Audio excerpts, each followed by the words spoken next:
Bearwalker by Joseph Bruchak. Chapter 10. Stuck. The road is totally blocked. Unless we want to walk, we're stuck at Camp Chuckamuck. We're gathered after dinner around the big fireplace in the main building. Almost all of us are here except Mr. Osgood. Just about everyone is acting like all of this is no big deal. But I don't think so. This is a big deal. That explosion didn't just block the road, it also took out the phone lines, which ran between the hills that collapsed when the dynamite went off. The only reason we still have electricity is because the power company strung their lines over the hill rather than through that gap. Pullboy bumps his wide flat head against my arm. He looks up at me with his big, sympathetic Labrador eyes. It's like he's trying to tell me something. I reach out and rub his head and neck, and his tail thumps on the floor in response. Before he left, Mr. Osgood told him to stay. Even though he whimpered and struggled so much to follow him at first that he had to be shut in the kitchen. It was like he knew it wasn't safe for his master to go off like that on his own. It was only after Mr. Osgood had been gone for a half an hour, and he stopped scratching at the door, that Mrs. Osgood finally let him out. The explosion had surprised just about everyone, except the Philos, who knew what it was right away. "That was your dynamite, dear," Mrs. Philo had said in an admonitory voice to her husband while the blast was still echoing over the lake, and people were running around like chickens with their heads cut off. Mr. Philo's dynamite, as his wife kept calling it, was indeed what caused the explosion. That shack with the keep out and stay away warnings painted on its side had been built by a professional contractor to store the explosives that were supposed to have been used to widen the narrow gap between the rocky hills. Mr. Philo's heart attack a year ago had stopped that construction project, though. What surprised the Philos was that the dynamite was still there. It was supposed to have been removed because dynamite can become unstable if it isn't stored properly. "We'll be having a word with that contractor," Mr. Philo said to the crowd of campers gathered in the main building, who had become an appreciative audience for him and his wife. "More likely a number of words we won't repeat in polite company," Mrs. Philo added. Just about everyone laughed. I didn't. I was worrying about too many things. The dynamite shed was so close to that gap in the hills that when it blew, it brought down tons and tons of stone, as well as the trees that were growing higher up. Halfway through the gap, the road just ended in a 20-foot-tall wall of stone and earth, topped with toppled cedars. On either side of those hills, the land rose into mountains. There was a walking trail that swung around the now-closed gap and rejoined the road. But even an off-trail vehicle wouldn't be able to negotiate that. The only way around the landslide was on foot. Other trails, of course, led out of Camp Chuckamuck. They were all hiking paths or old overgrown logging roads that snowmobilers used in the winter months. You couldn't get a car or truck down any of them. And the shortest of those trails was 20 miles around the mountain, with 2 rivers to cross before reaching the nearest town. No one was supposed to be coming into Chuckamuck until our bus driver returned to pick us up. But that was not scheduled for another 3 days. We were stuck until then, unless someone did something. "Well," Mr. Osgood had said, when the road situation had been explained to everyone, "I appear to have been elected." As the camp caretaker, he saw it as his job to go out and make contact with those who could bring in earth-moving equipment and open the road again. With dozers and a backhoe, it would take no more than a day or 2. The idea of a long walk didn't bother him at all. 10 miles is not but a random scoot," he said, "but I did not expect to have to hoof it that far." He reached into his pocket of his green wool jacket and pulled out a spark plug. "I'll just pop this into Matilda and ride in style." Matilda was Mr. Osgood's all-terrain vehicle, a four-wheeler that he had kept parked under a tarp a mile down the road, past the now vaporized explosive shed. Keeping Matilda's spark plugless was his way of ensuring no one else took her for a joyride. His wife handed him the backpack that he called his old kit bag. It contained a thermos, a sandwich, and a flashlight. "All I need aside from Betsy," he said, tapping the stock of the old single-shot .22 rifle that he was slung over his left shoulder. I wish I could have stopped him, but what could I have said or done? What did I know beside the fact that I had awful feelings of impending doom? And what can I say now as everyone sits here after dinner, relaxed and listening to Mr. and Mrs. Philo tell their stories? Even Asa and his crew are enjoying it. So much that they seem to have completely forgotten about making my life miserable. As if. Mr. Wilbur looks over at me, nods, and gives me a big thumbs up. He's noticed that Tara is sitting right next to me here in the corner on the floor. Somehow she seems to have adopted me as her little pet. She even keeps nudging me now and then, peering over my shoulder to see what I'm writing in my notebook. But I cover it with my hand whenever she does that. "Aren't the Philos just the sweetest?"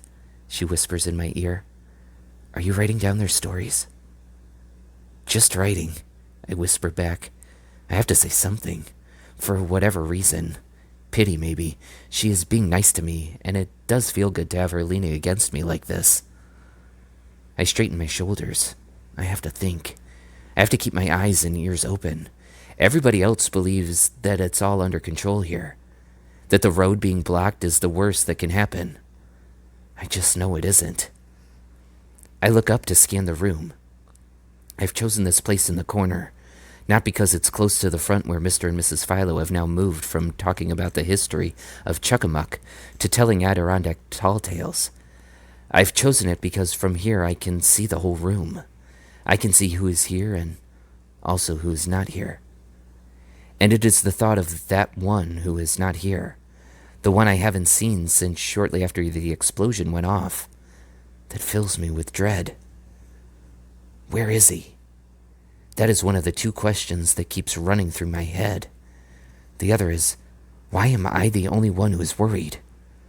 For a while before the Philos got here, it seemed as if Mr. Wilbur shared my uncertainty. But when Mr. and Mrs. Philo arrived, he got all relaxed. In fact, he now seems as happy as a clam in its shell. Even though they are just two frail old people, Mr. Wilbur seems to think their being here will make everything turn out all right. I guess I shouldn't be surprised.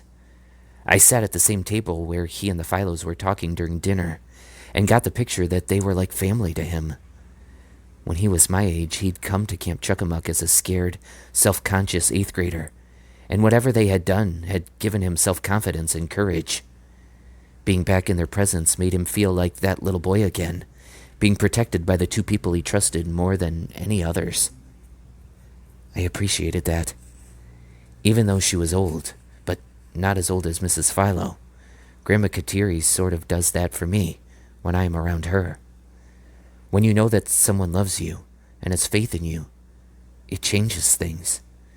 It doesn't take away the pain of losing people you love, or make you grow 2 feet taller overnight, but it does make you feel less alone.